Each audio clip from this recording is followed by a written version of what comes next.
The communication of uncertainty is one of the thorniest problems to deal with in risk communication. When scientists disagree about the cause of a harm, or when there's not yet enough evidence to say how effective a treatment or control method is, does communicating this lead members of the public to lose trust in scientists, or to lose confidence in public agencies to deal with a problem? The difficulties in communicating uncertainty sometimes mean that it's ignored completely, or described in such detail that it's overwhelming to stakeholders, who then find it difficult to decide on a course of action. How best to deal with it depends on which type of uncertainty we're facing. We can distinguish 4 types. First, epistemic uncertainty. This refers to a lack of knowledge about a system and tends to be greater the more complex the system. Epistemic uncertainty can be reduced, but probably not eliminated altogether, by more data collection and better models. Technological innovations may also help. However, the risk communicator is faced with the challenge of conveying information in the present. Second, ontological uncertainty. This refers to the inherent variability and unpredictability within a system. This kind of uncertainty can be described, but cannot be controlled. Third, ambiguity. There are competing sets of values, objectives, and risk tolerance in cases where there are multiple risks that need to be traded off against each other.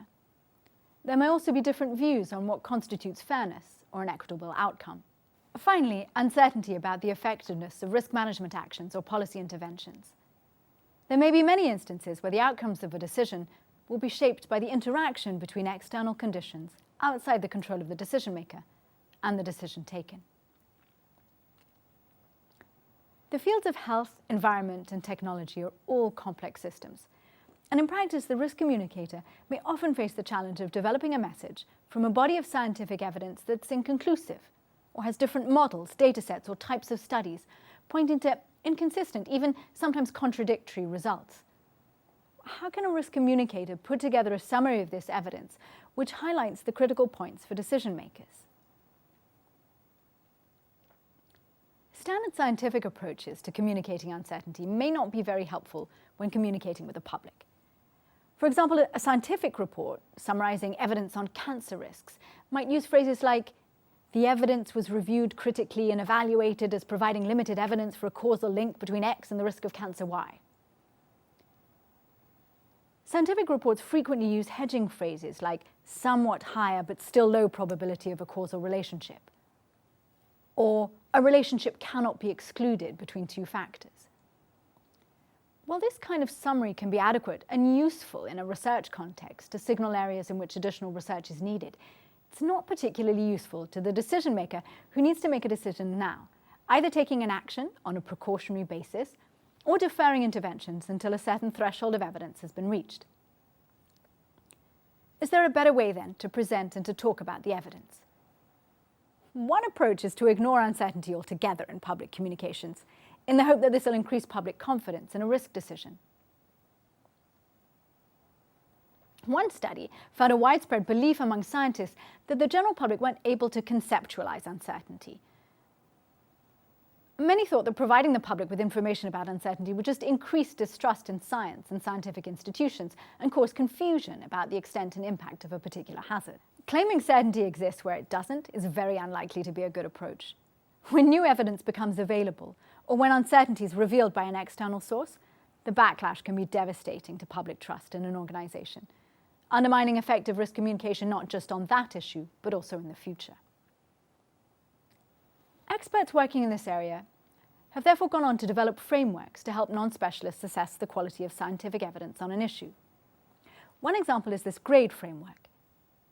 In this, the quality of evidence is defined as the extent of our confidence that the estimates of the effect are correct. 4 categories of confidence are defined based on study design, differences between findings of studies, size of the effect, and so on. Other frameworks like CORA are designed to assess the trustworthiness of the risk assessment process. This framework reports on the scope of the risk assessment, the method of selection for experts, the impartiality of those experts, and criteria for the conclusion, among other things. In this case, the public aren't being given information about the quality of the evidence base at all, but on the decision-making process that led to the conclusion of the risk assessment. Another possibility is to use a formal, explicit public forum to elicit the judgments of experts, sometimes known as dueling experts.